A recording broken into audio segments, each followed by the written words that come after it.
Hi students, last class பார்த்தீங்கன்னா ampere சர்க்யூட்டல்ல and its uses பார்த்தோம். இப்போ என்ன செய்ய போறோம்னா solenoid அப்படினு ஒன்னு இருக்கு. solenoid யூஸ் பண்ணி magnetic field inside and outside the solenoid பார்க்க போறோம். ஓகேவா? ஃபர்ஸ்ட் பாருங்க solenoidனா என்ன சார் அப்படினு பாத்தீங்கன்னா வரி சுருள் அப்படினு சொல்லுவோம். நீங்க பென் எல்லாம் பாத்தீங்கன்னா ஸ்ப்ரிங் இருக்கும் இல்லையா? அதான் நம்ம solenoidனு சொல்லலாம். இப்போ இங்க பாருங்க இதுல அந்த பென்ல எடுக்க முடியல. நெக்ஸ்ட் பாருங்க solenoidனா சாதாரணமா பென்ல ஒரு ஸ்ப்ரிங் இருக்கு இல்லையா அதை எடுத்துக்கலாம். அதுதான் வந்து solenoid மாதிரி வெச்சுக்கோங்களேன். அதை யூஸ் பண்ணி நம்ம என்ன செய்யலாம் மேக்னெட்டிக் ஃபீல்டை கிரியேட் பண்ணலாம். அதை மேக்னெட்டாவும் சில இடத்துல யூஸ் பண்ணலாம். ஓகேவா? நெக்ஸ்ட் வந்து இதை கண்டினியூஸாக நம்ம என்ன செய்வோம் ஒரு வைண்டிங்ஸ் ஒரு ரொட்டேட் பண்ணி அழகாக என்ன செய்வோம் ரவுண்டாக சுற்றி வச்சுருப்போம். அதுதான் solenoid இல்லைங்களா? அது வரைக்கும் பாருங்கள் இதுதான். இதில் கரண்ட்டை பாஸ் பண்ணாக்கா it act as a magnet. ஓகேவா? நெக்ஸ்ட் இதில் ஹெலிக்ஸ்னு ஒரு வார்த்தை சொல்கிறாங்க. ஹெலிக்ஸ்னால் ஒன்றும் இல்லை சுருள். ஓகேவா? நெக்ஸ்ட் இதில் solenoid இப்படி இருக்குன்னு வச்சுக்கோங்களேன். இதில் நான் என்ன செய்கிறேன் கரண்ட்டை ஒரு சைடு கொடுக்குறேன் அது ஃபுல்லாக ரொட்டேட் ஆகிட்டு அதில் ரவுண்ட் ஆகிட்டு நெக்ஸ்ட் என்ன ஆகுது வெளியில் போயிடுது கரண்ட். ஓகேவா? இப்போ இதில் ஒரு மேக்னெட்டிக் ஃபீல்டு வந்து ஒரே ஒரு ஒயர் இருந்தாலே அதை சுற்றி என்ன இருக்கும் மேக்னெட்டிக் ஃபீல்டு இருக்கும். இப்போ n நம்பர் ஆஃப் டர்ன்ஸ் இருக்குது இங்கே ஒரு டர்ன்லேயும் பார்த்தீங்கன்னா மேக்னெட்டிக் ஃபீல்டு இருக்கும். அப்போ கம்பைன்ட் ஆகிட்டு நமக்கு ஒரு மேக்னெட்டிக் ஃபீல்டு ஃபுல்லாக இருக்கும். இந்த இடம் ஃபுல்லாக மேக்னெட்டிக் ஃபீல்டு இருக்கும். அப்போ இந்த டோட்டல் ஏரியா பார்த்தீங்கன்னா it act as a magnet. ஒரு பாயிண்ட் வந்து சவுத் போல் மாதிரி இன்னொரு பாயிண்ட் நார்த் போல் மாதிரி இருக்கும்.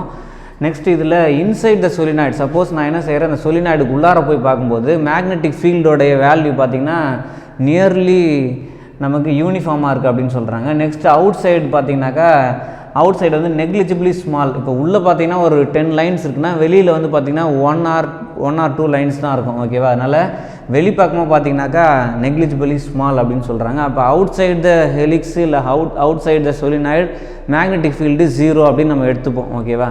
நெக்ஸ்ட் இதில் ஓகே சார் மேக்னெட்டிக் ஃபீல்டு இருக்குது. அப்போ மேக்னெட்டிக் ஃபீல்டோட டேரக்ஷன் எப்படி இருக்குது சார்? எந்த டேரக்ஷன் நார்த்து எந்த டேரக்ஷன் சவுத்து எந்த பக்கம் வந்து நம்ம கரண்ட்டை கிளாக் வைஸ் டேரக்ஷனில் கொடுத்தாக்கா அங்கே நார்த் சவுத் எப்படி இருக்கும் அந்த மாதிரி நம்ம கொஸ்டின்ஸ் வருது. அப்போ அதை சரி பண்ணுறதுக்காக தான் ரைட் ஹேண்ட் பாம் ரூல் அப்படின்னு ஒன்று இருக்குது. நான் ஏற்கனவே சொல்லியிருப்பேன் ரைட் ஹேண்ட் தம் ரூல் பார்த்தோம் இல்லையா அதே மாதிரி தான் ரைட் ஹேண்ட் பாம் ரூலும்.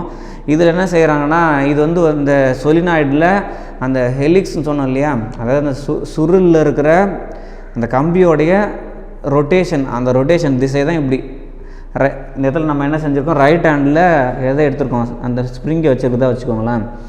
இப்போ இது இப்படி இருக்குனாக்கா இது வந்து என்னது அந்த சுருளோடைய டைரக்ஷன் இல்லை கரண்ட்டோட டைரக்ஷன். இப்போ நெக்ஸ்ட் இதில் பாருங்கள் என்ன சொல்கிறாங்கன்னு பாருங்கள் தி current carrying solenoid held in the right hand. நான் ரைட் ஹேண்டில் அந்த solenoid எடுத்து வச்சுக்கிட்டேன். ஓகேவா? If the fingers curls in the direction of current then extended thumb gives the direction of magnetic field of current carrying solenoid. இப்போ இதில் என்னென்னா magnetic ஃபீல்டோட direction இப்படி இருக்கும் அப்படின்னு சொல்கிறாங்க. ஓகேவா? இது நார்த் போலாக இருக்கும் இங்கே இருக்கிறது. ஓகேவா? அதாவது இந்த curling finger points the solenoidனா extended thumb points the direction of magnetic field. ரொம்ப சிம்பிள். ஓகேவா? ரெண்டு விஷயந்தான். ஒன்று வந்து என்னது டைரக்ஷன் ஆஃப் கரண்ட்டு இன்னொன்று வந்து டைரக்ஷன் ஆஃப் மேக்னெட்டிக் ஃபீல்டு. ரெண்டுத்தையும் ரிலேட் பண்ணுது. என்னது right hand palm rule. Right hand palm rule. Next வந்து பார்த்தீங்கன்னா இதை அடுத்த கொஸ்டின் வந்து magnetic field due to long current carrying solenoid அப்படின்னு ஒன்று இருக்குது. இதில் என்னென்னலாம் எடுத்துருக்குன்னு பாருங்கள். இது பார்க்குறதுக்கு முன்னாடி இப்போ நீங்கள் ஒரு ஸ்ப்ரிங் எடுத்துருக்கீங்க. அந்த ஸ்ப்ரிங் எடுத்துக்கிட்டு அதில் நான் என்ன செய்கிறேன் வி டேக் 2 பிளேன்ஸு. ஓகேவா? இல்லை ஒரே ஒரு பிளேன் எடுத்துக்கணும்னு வச்சுக்கோங்களேன். இதுதான் அந்த ஸ்ப்ரிங்னு வச்சுக்கோங்க. இப்படி தான் அந்த ஸ்ப்ரிங் இருக்குது. அந்த ஸ்ப்ரிங்கில் நான் என்ன செய்கிறேன் அந்த ஸ்ப்ரிங் இப்படி ரெண்டாக கட் பண்ணுறேன். கட் பண்ணும்போது இப்போ ஸ்ப்ரிங்னா இப்படி சுற்றி வந்துகிட்டே இருக்குமா? இப்படி கட் பண்ணாக்கா ஒரு சைடில் கரண்ட் டைரக்ஷன் உள்ளே போகும் ஒரு சைடில் கரண்ட் டைரக்ஷன் வெளியில் வரும். இப்போ இங்கே வெளியில் வரும் இங்கே உள்ளே போகணும்னு வச்சுக்கோங்களேன். இப்போ நமக்கு 2 விஷயம் இருக்குது. அதை டைரக்ட் பண்ணுறதுக்காக நம்ம ஒரு சிம்பிள் யூஸ் பண்ணுறோம். என்ன சிம்பிள்னு கேட்டிங்கனாக்கா இப்போ நீங்கள் உங்கள் கையில் ஒரு அம்பு இருக்குன்னு வச்சுக்கோங்க.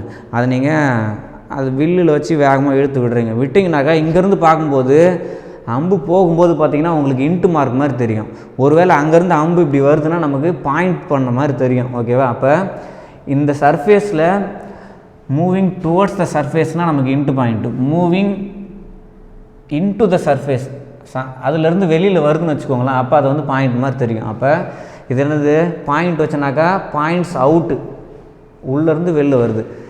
இன்ட்டு போட்டாக்கா பாயிண்ட்ஸ் உள்ளே போகுது. ஓகேவா? அவ்வளோதான். இது வந்து என்னது ஒரு solenoidல இந்த ஸ்ப்ரிங் வந்து இப்படி சுற்றி வருதுன்னு வச்சுக்கணும் ஞாபகம் வச்சுக்கணும். ஓகே? இப்போ இதில் மேக்னெட்டிக் ஃபீல்ட் லைன்ஸ் இந்த பக்கம் போயிட்டுருக்கு. அதில் நான் என்ன செய்கிறேன், ஒரு ஸ்மால் சர்ஃபேஸ் எடுத்திருக்கேன், ஏபிசிடி அப்படின்னு ஒரு ஸ்மால் ஏரியா எடுத்திருக்கேன். அந்த ஏரியாவில் இங்கே பார்த்தீங்கன்னா மேக்னெட்டிக் ஃபீல்டு இப்படி இருக்கும், இது பர்பண்டிகுலர் டைரக்ஷன். இது வந்து பார்த்தீங்கன்னாக்கா இது இப்படி ரொட்டேட் ஆகிட்டு வரும், ஓகேவா, இந்த டைரக்ஷனில் இருக்கும், ஓகேவா, இப்படி வரும். அப்போ இது இந்த டைரக்ஷன்னா இது ஆப்போசிட் டைரக்ஷன். சரி, நெக்ஸ்ட்டு பாருங்கள். இப்போ இது சொலினாய்டு எடுத்துக்கிட்டிங்க, எல்லுங்கிறது லென்த் ஆஃப் சொலினாய்டு, என்னங்கிறது number of turns. From ampere சர்க்கியூட்டில் நம்ம என்ன எழுதலாம், closed integral B vector dot dl vector equal to mu naught I enclosed. என்க்ளோஸ்டுனா என்ன, அதுக்குள்ளே இருக்கிற டோட்டல் கரண்ட், அதுதான் mu naught into total current அப்படின்னு சொல்லலாம். இப்போ இதில் பார்த்தீங்கன்னா நான் ஒரு ஸ்மால் ஏரியா எடுத்துக்கிட்டேன் ஏபிசிடி. அதில் பார்த்தீங்கன்னா ஒரு 4 லைன் இன்டெக்ரல் இருக்கும். இது வந்து A to B, B to C, C to D, D to A, இந்த மாதிரி 4 லைன் இன்டெக்ரல் இருக்கும். இதில் சிலது பார்த்தீங்கன்னா parallel to the magnetic field, சிலது perpendicular to the magnetic field. First நான் என்ன எடுத்துக்கிறேன், closed integral B vector dot dl vector, அது வந்து 4 க்ளோஸ்ட் இன்டெக்ரலாக பிரிச்சுக்கிறேன், 4 லைன் இன்டெக்ரலாக பிரிச்சுக்கிறேன். Sorry, okay. இதில் ஏ டு பி ஒரு line integral, B to C, C to D, D to A, எல்லாமே B vector dot dl vector தான். நெக்ஸ்ட் இதில் ஒரு டேர்முக்காக நம்ம வேல்யூ கண்டுபிடிச்சி அதில் சப்ஸ்டியூட் பண்ணிடலாம். Integral B to C B vector dot dl vector. B to C பார்த்தீங்கன்னாக்கா it is perpendicular to the magnetic field, ஓகேவா. இதுலேருந்து இந்த பாயிண்ட்லேருந்து இது வரைக்கும் பார்த்தீங்கன்னா அந்த லைன் வந்து perpendicular to the magnetic field. இப்போ ஏ வெக்டர் டாட் பி வெக்டர்னா ஏபி காஸ் தீட்டான்னு கிடைக்கும். இப்போ A vector B vector, okay, cos theta. இதுக்கு இடையில இருக்கிற ஆங்கிள் வந்து பார்த்தா 90 டிகிரி இருக்குது. 90 காஸ் 90யோட வேல்யூ 0ன்றதால closed integral B vector dot dl vector B to சியோட வேல்யூ 0 ஆகிடும். அதே மாதிரி தான் இங்கேயும் பார்த்தீங்கன்னா 90 டிகிரி இருக்குது. அப்போ டி டு ஏவும் 0 ஆகிடும். அப்போ similarly D to A B vector dot dl vector equal to 0 அப்படின்னு சொல்லலாம். Since magnetic field outside the solenoid is 0. இப்போ நான் ஏற்கனவே சொல்லியிருந்தேன் ஃபஸ்ட்டு ஸ்டார்ட் பண்ணும்போது outside the solenoid negligibly small. அதனால் நான் வெளிப்பக்கம் இருக்கிற இந்த பாயிண்ட்டில் நான் என்ன எடுத்துக்கிறேன், மேக்னெட்டிக் ஃபீல்டு 0 அப்படின்னு எடுத்துக்கிறேன். The integral B vector C to D B vector dot dl vector equal to 0. இந்த பாயிண்ட்லேயும் நம்ம என்ன எடுத்துக்கிறோம், 0ன்னு சொல்லிடுறோம். எதுக்காக, அவுட் சைடு அப்படின்ற ஒரே காரணத்துக்காக 0 அப்படின்னு எடுத்துக்கிறோம். For the path along AB the line integral is. இப்போ இது மட்டும்தான் டோட்டல் மேக்னெட்டிக் ஃபீல்டுக்கான கான்ட்ரிபியூஷனை கொடுக்கும், ஏபி மட்டும்தான் கொடுக்கும், ஓகேவா. அப்போ A to B B vector dot dl vector equal to பிங்கிறது இதில் நம்ம எப்படி எழுதுவோம், modulus of B vector modulus of dl vector cos theta அப்படின்னு எழுதுவோம். தீட்டாவோட வேல்யூ வந்து என்னது 0, மாட்லஸ் ஆஃப் டிஎல்லோட வேல்யூ டிஎல் தான், மாட்லஸ் ஆஃப் பி வெக்டரோட வேல்யூ பி.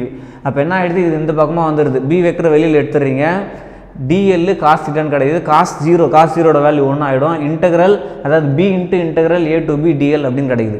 இப்போ இந்த ஹோல் டேர்மோட வேல்யூ பார்த்தீங்கன்னா நமக்கு என்னென்னு சொல்லலாம்னா ஏதோ உங்களுக்கு ஒரு லென்த் கிடைக்க போகுது. நீங்கள் எப்படி தான் ஏ டு பி எடுத்துக்கிட்டாலும் பி டு எது எடுத்தாலும் உங்களுக்கு இன்டெகிரேட் பண்ணால் ஒரு லென்த் கிடைக்கும். அப்போ integral A to B B vector dot dl vector equal to B into L, அவ்வளோதான்.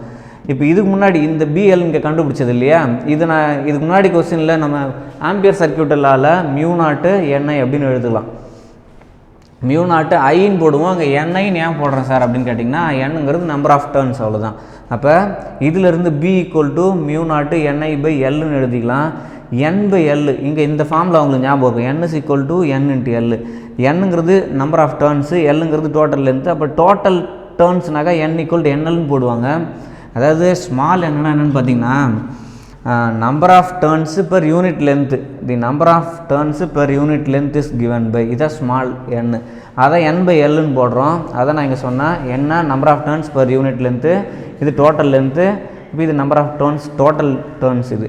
இப்போ இதிலேருந்து இந்த வேல்யூ கொண்டு போய் இங்கே சப்ஸ்டியூட் பண்ணுங்கள், B equal to mu naught small N into ஐன்னு கிடைக்கும். அதான் பாருங்கள், இதில் நான் என்ன எடுத்துக்கிறேன், ஸ்மால் என்னன்னு போட்டுறேன். அப்போ B equal to mu naught N அப்படின்னு கிடைக்குது. இதுதான் என்னது, டோட்டல் மேக்னெட்டிக் ஃபீல்டு இந்த சொலினாய்டு, இன்சைட் த சொலினாய்டு, இல்லை டோட்டல் மேக்னெட் அவுட் சைட் தான் இல்லவே இல்லை. அப்போ சொலினாய்டுன்னு சொன்னாலே இதுதான், ஓகேவா.